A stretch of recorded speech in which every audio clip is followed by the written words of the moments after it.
आजकल खूब प्रधानमंत्री जी हिंदू और मुसलमान कर रहे हैं,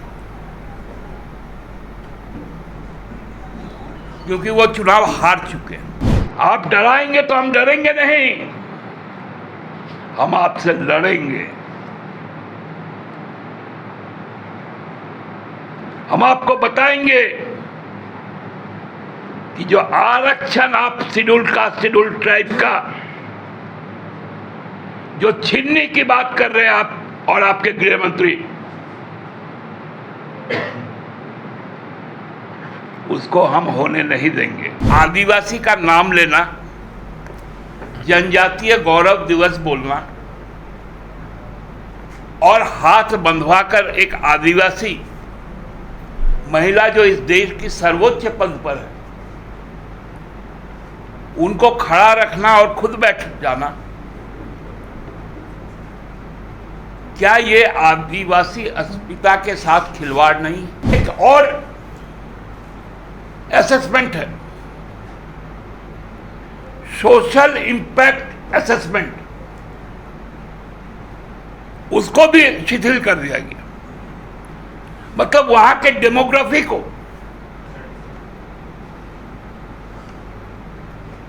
असंतुलित करने के लिए यह प्रयास किए गए, ताकि अबाध रूप से बाहरी व्यक्ति यहां पर घुस जाए। जैसे हसदेवा में अडानी जी कर रहे हैं, वैसे ही सारंडा, पुराहाट, कोलान में क्या अडानी जी घुसेंगे? मोदी जी के दो आंख हैं, एक है बाया है अंबानी और दाया है अडानी। और चुनाव आयोग तो हमारे गांधी जी के, न उनको कुछ सुनाई पड़ता है, न दिखाई पड़ता है, न बोल पाते। आज अखबारों में देखा कि हमारे प्रधानमंत्री जी, जो भाजपा के स्टार प्रचारक भी हैं, वो झारखंड के दौरे पे आ रहे हैं और संभवतः वो चाईबासा आएंगे। उनका बहुत स्वागत है और उनके स्वागत के लिए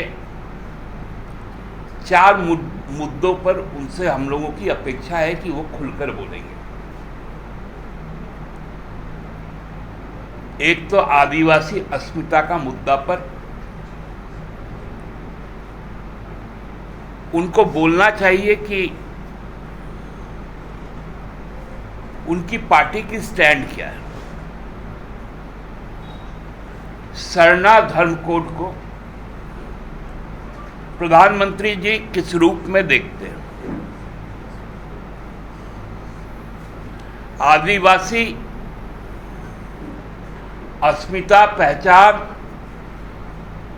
उसके आस्था से जुड़ा हुआ है और आजकल खूब प्रधानमंत्री जी हिंदू और मुसलमान कर रहे हैं, क्योंकि वो चुनाव हार चुके हैं। तो ये बताए कि सरना धर्म कोड पर, उसके मान्यता पर भारतीय जनता पार्टी का अपना क्या समझ है, क्योंकि आदिवासी का नाम लेना, जनजातीय गौरव दिवस बोलना और हाथ बंधवाकर एक आदिवासी महिला जो इस देश की सर्वोच्च पद पर है, उनको खड़ा रखना और खुद बैठ जाना, क्या ये आदिवासी अस्मिता के साथ खिलवाड़ नहीं? ये पहला सवाल उनके सामने। दूसरा सवाल, आप जिस इलाके में जाएंगे, पोराहाट, सारंडा, कोल्हान,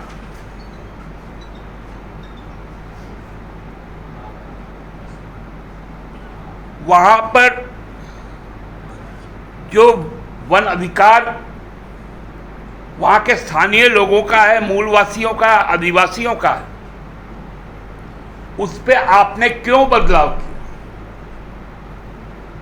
आपने ग्राम सभा को क्यों मुलतवी किया? आपने मानकी मुंडा पाहन व्यवस्था को क्यों वहां से हटाया?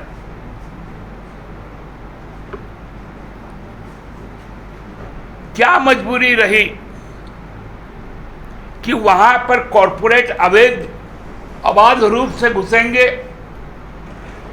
उनके साथ उनके निजी सुरक्षा कर्मी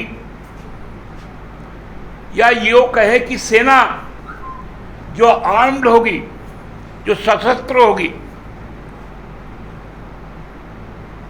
उन इलाकों में जाएगी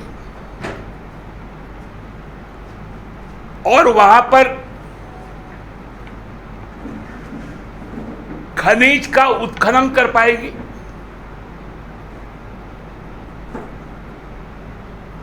जैसे हसदेवा में अडानी जी कर रहे हैं, वैसे ही सारंडा, पुराहाट, कोलान में क्या अडानी जी घुसेंगे? ये दूसरा सवाल उनको देना पड़ेगा। उनके पास तीसरा सवाल है हमारा कि जो कोल बियरिंग एक्ट था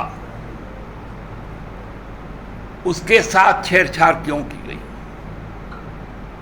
क्योंकि यह पूरा इलाका लोहा और कोयला का है। वहां से एनवायरमेंट इंपैक्ट असेसमेंट को क्यों हटा दिया गया?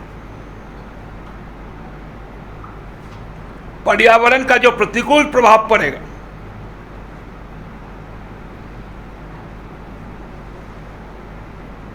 उसकी जो विश्लेषण है उसको क्यों हटा दिया गया? कोल बियरिंग एक्ट में एक और असेसमेंट है, सोशल इंपैक्ट असेसमेंट, उसको भी शिथिल कर दिया गया। मतलब वहां के डेमोग्राफी को असंतुलित करने के लिए यह प्रयास किए गए ताकि अवैध रूप से बाहरी व्यक्ति यहां पर घुस जाए।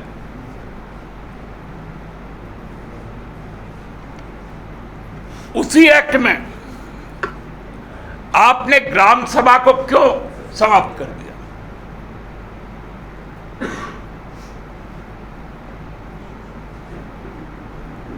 यह क्या बतलाता है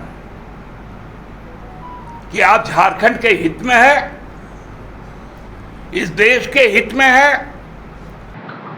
जनता ने आपको खारिज कर दिया।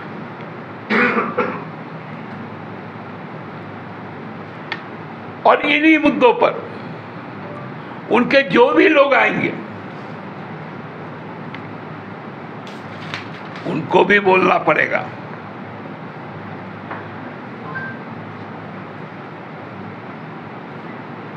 ऐसे घूम के जाने नहीं देंगे हम लोग। हमारे जो सवाल है उन सवालों का जवाब देना पड़ेगा।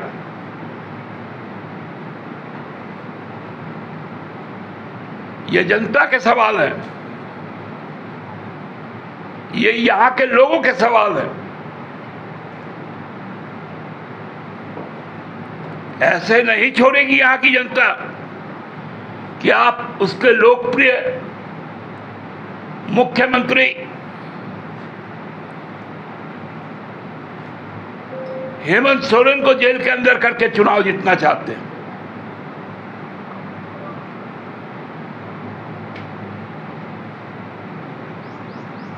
आप डराएंगे तो हम डरेंगे नहीं, हम आपसे लड़ेंगे। हम आपको बताएंगे कि जो आरक्षण आप शेड्यूल कास्ट, शेड्यूल ट्राइब का जो छीनने की बात कर रहे हैं आप और आपके गृह मंत्री, उसको हम होने नहीं देंगे। हम बाबा साहेब के संविधान को बदलने नहीं देंगे। हम बिरसा के उलगुलान के मुद्दे को भूलने नहीं देंगे।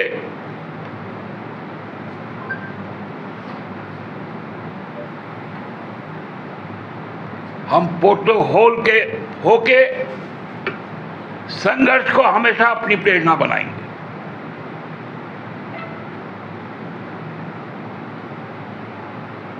सिद्धू कानू फूलो झानो का संघर्ष व्यर्थ नहीं जाएगा।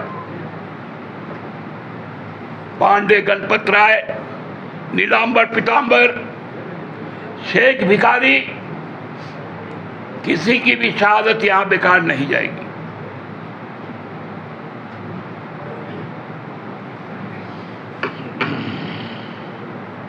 यहां का सवाल को भटकाने के लिए सांप्रदायिक बातें नहीं करेंगे, इसकी गारंटी आप पहले ले लें। बहुत बहुत धन्यवाद। पर भी सवाल होता है। निश्चित तौर पे यदि चुनाव आयोग निष्पक्ष रहता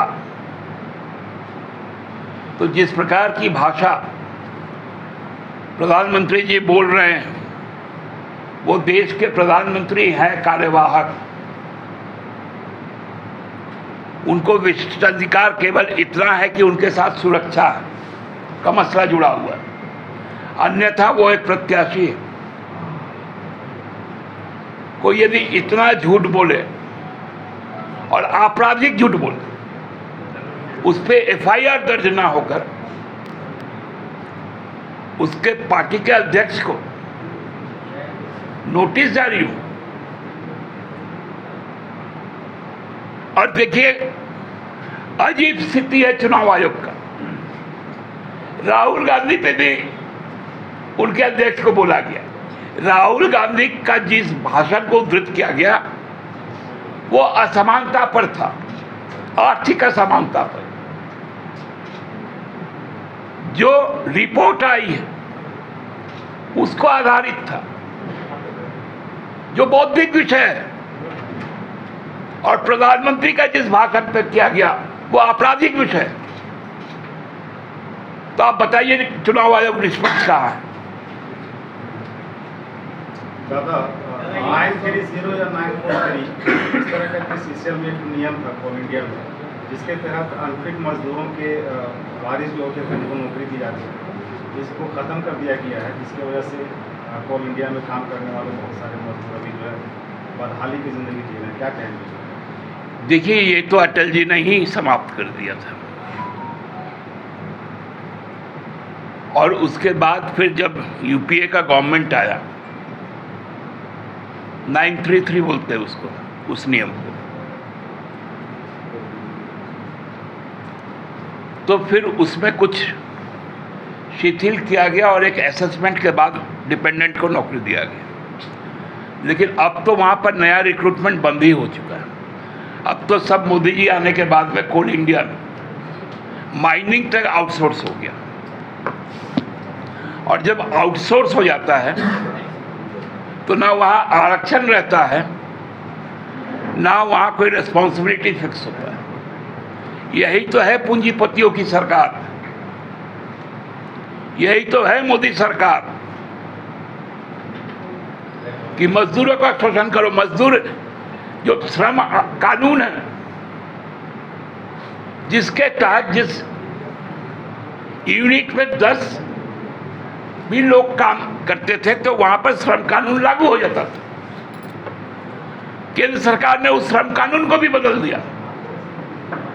अब है कि 100 के बाद ही उसको श्रम कानून माना जाएगा। तो श्रम विरोधी, किसान विरोधी, आदिवासी विरोधी, पिछड़ा विरोधी, आपको दलित विरोधी, मूलवासी विरोधी, अल्पसंख्यक विरोधी, महिला विरोधी, युवा विरोधी, इनका तो हर सेक्शन में केवल एक ही दिखता है, मोदी जी के 2 आंख है। एक है बाया है अंबानी और दाया है अडानी। और चुनाव आयोग तो हमारे गांधी जी के, न उनको कुछ सुनाई पड़ता है, न दिखाई पड़ता है, न बोल पाते। उनका विश्लेषण कर लीजिएगा तो मुख्य चुनाव आयोग को थोड़ा ऊपर कर लीजिएगा, बाकी दोनों जो नए आए हैं साइड कर दीजिएगा। दादा एक सवाल है, सवाल ये है कि अब तो भाजपा में लोग कह रहे हैं पूरे संस्थान में आप लोगों ने बांग्लादेशी को बना दिया है वोटर, अब तो मुद्दा उठा रहे हैं संस्थान। अरे तो संस्थान में पूछिए ना उनको कि संस्थान का जो प्रोजेक्ट है, जो पावर प्लांट है, उससे पावर जनरेट करके बांग्लादेश को क्यों दे रहे, झारखंड को क्यों नहीं दे रहे? अदानी का पावर बांग्लादेश को, मतलब आप बांग्लादेश को समृद्ध कर रहे हैं। ज्यादा पावर देना और वहां से घुसपैठियों को कहाँ है? बीएसएफ तो अमित शाह जी का है, पहले राजनाथ जी का था। वहां फुलझुरी लेके बैठाएगा बीएसएफ, एसएसबी। दादा ये हेमंत सोरेन जो स्टार प्रचारक बने हैं, आपत्ति भाजपा को कि जेल से क्या करेंगे? देखिए, हम लोगों ने जो पत्र आपको मिला होगा वो 1 अप्रैल का है, चुनाव लंबा जाना है। हमने एक दरख्वास्त कर रखी थी हाई कोर्ट, वो ऑर्डर रिजर्व था। अब उसी के आधार पर हम लोगों ने एसएलपी भी दायर किया है सुप्रीम कोर्ट पे कि उस पर फैसला आ जाए। तो यदि मान लीजिए हमें राहत मिल जाती, क्योंकि बीच में आप किसी को घुसा नहीं सकते, जो चुनाव आयोग का जो अपना नियम कानून, तो उसी प्रत्याशा में उनकी नाम है। दादा बीजेपी आपका चौपट का जो खेलगांव में बना है हेलीपैड, उसको लेकर के आपत्ति जताई। उसको लेके उनको चुनाव आयोग से पूछना चाहिए कि उन्होंने परमिशन कैसे दिया। एयरपोर्ट अथॉरिटी ने बोल दिया कि हम वहां पर नहीं रख सकते हैं क्योंकि वहां चौपड़ों की संख्या ज्यादा है। ऐसा बेवकूफ जैसा सवाल ये लोग क्या करता है? पढ़ता लिखता नहीं है क्या ये लोग भाजपा का? हम लोग पढ़ाएंगे। तो चमड़ा लिंडा का नाम क्यों नहीं रहेगा? जिस दिन उनका चिट्ठी निकला उस दिन वो नामांकन कर लिया था क्या? अब क्या हो रहा है? अब पार्टी सोचेगी। दादा ये कल कल्पना जी का नॉमिनेशन होने वाला है, कल वही 11 बजे का समय है, गिरिडीह में सभी नेता वहाँ उपस्थित रहेंगे, कांग्रेस के भी रहेंगे, राजद के भी रहेंगे, हमारे भी। जी दादा एक सवाल है कि प्रधानमंत्री अपने भाषण में जिस तरह से भाषा को उपयोग कर रहे हैं, मुसलमान को घुसपैठ कर रहे हैं और हिंदू मुस्लिम की बात कर रहे हैं, क्या ये चुनाव आचार संहिता का उल्लंघन नहीं? उसी पे नोटिस हुआ है, क्योंकि वो तो और भी बहुत कुछ बोले हैं ना, मंगलसूत्र पर भी बोले हैं। उनको मंगलसूत्र पर बोलना कितना शोभा देता है, वो तो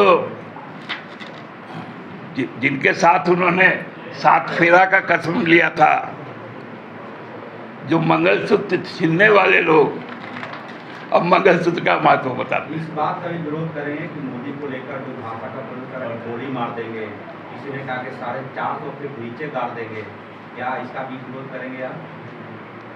निश्चित तौर पे कोई किसी को कैसे गोली मार सकता है?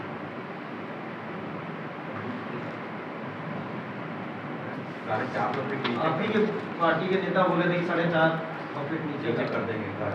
सीट पे सीट सब सीटें धंसा दी जाएगी भारतीय जनता पार्टी की। बायोम मेडिकल प्रिपरेशन का एकमात्र संस्थान जहां है complete digital classrooms, individual doubt counters, video lectures, student tracking system, library facility, 100% result oriented rankers batch, study package and class notes in PDF।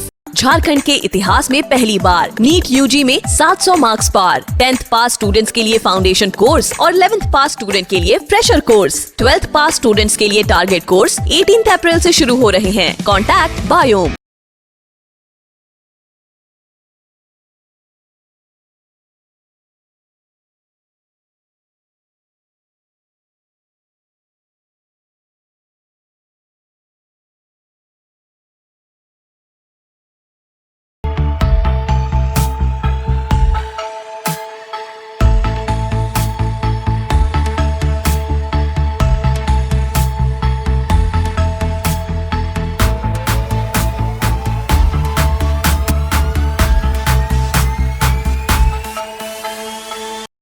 thefollowup.in. Like, share, and subscribe. www.thefollowup.in